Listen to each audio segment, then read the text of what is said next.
Hello everyone, Baldur's Gate patch 7 has some new updates that I wanted to talk about with you guys. I am super excited for that because it's going to be opening up a lot of things such as mods for console players.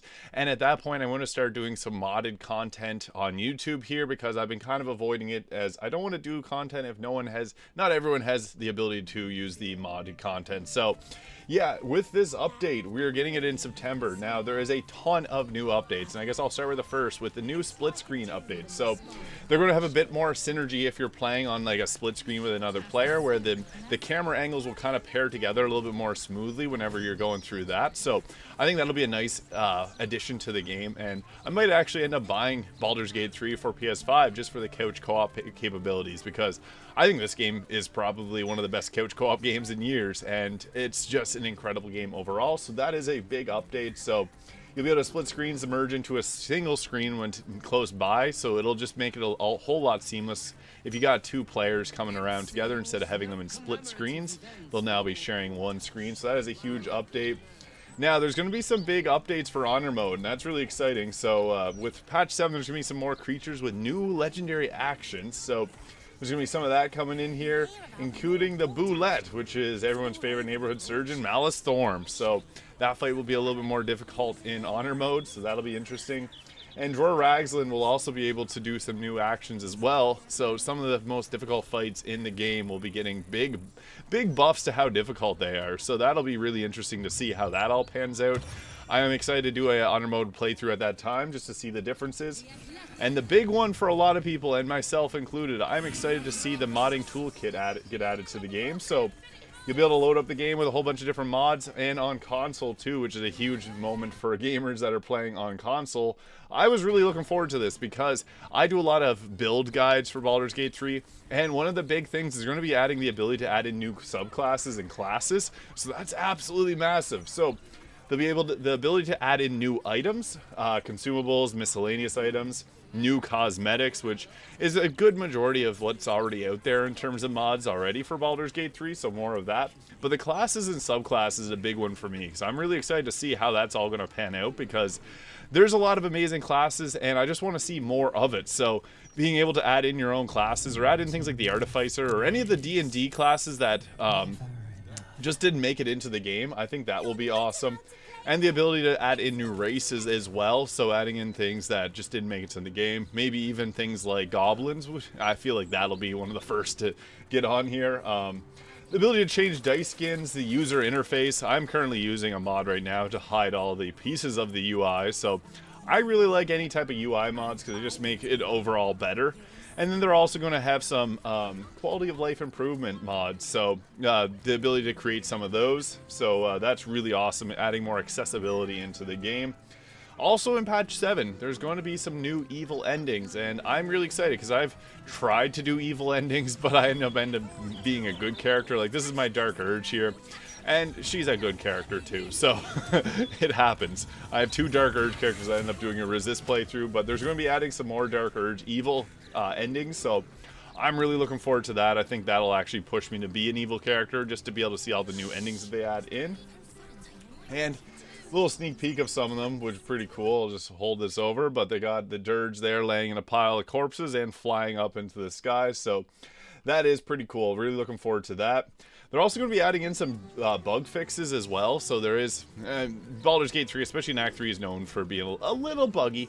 I always thought the bugs were fun. Like, I never really had anything game breaking myself, but that's good to know. There's gonna be some more bug fixes on the way, also for the origin characters too. So and also there's going to be an update that there will be a certain bard will now join the party as a controllable character if there's an empty slot, temporarily though. So that is a nice little bonus that we'll be getting. It does feel kind of weird that we didn't get a bard class throughout the game, because it just seems like one of the classes that should have been. I have a theory that Minthara was supposed to be a bard at one point and then got changed into a paladin, but yeah, being able to get a bard early on in the game, pretty cool. And they're talking about Gortosh there, but that's another one. People want to be able to kiss Gortosh. That's not going to happen.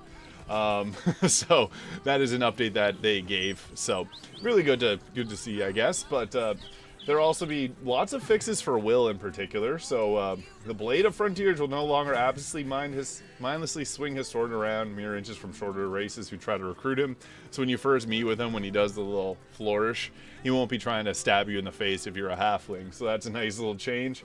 They're going to have some changes to Will's romance as well. A whole lot of changes to his romance, and even into Act 3, all the differences that come through there.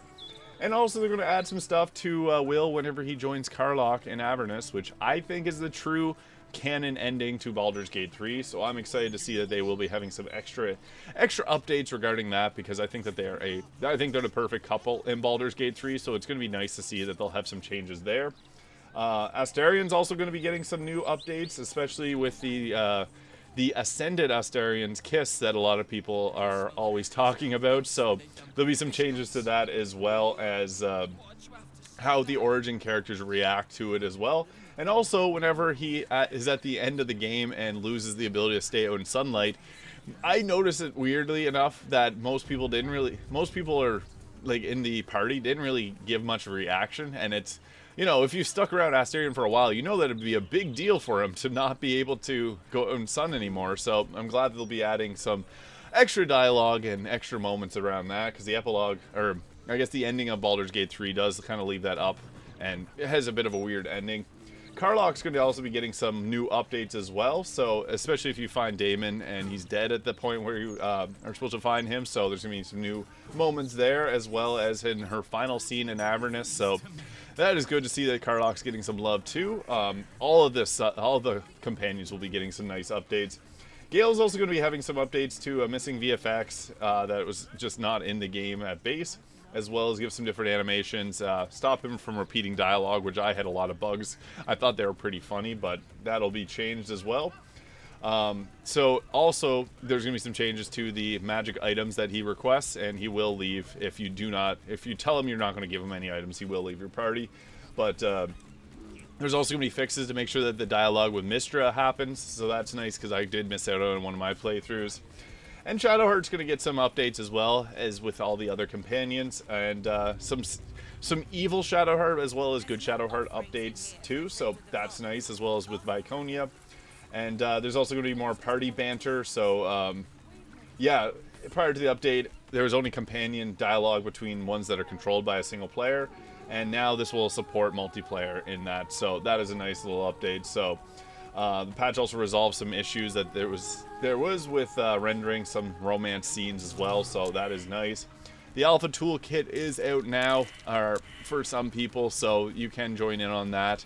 I am really excited to see the modding toolkit and what that adds to the game, because I am a big fan of mods in games, and I think Baldur's Gate 3 has a lot of potential for some really great mods, so I am really looking forward to that, and I think it will be a whole lot of fun to have a whole bunch of new classes to play around with. So yeah, let me know in the thoughts what you're most excited for in patch 7. Thank you so much for watching. If you found this video useful, hit that subscribe button below, and I'll see you all in the next video.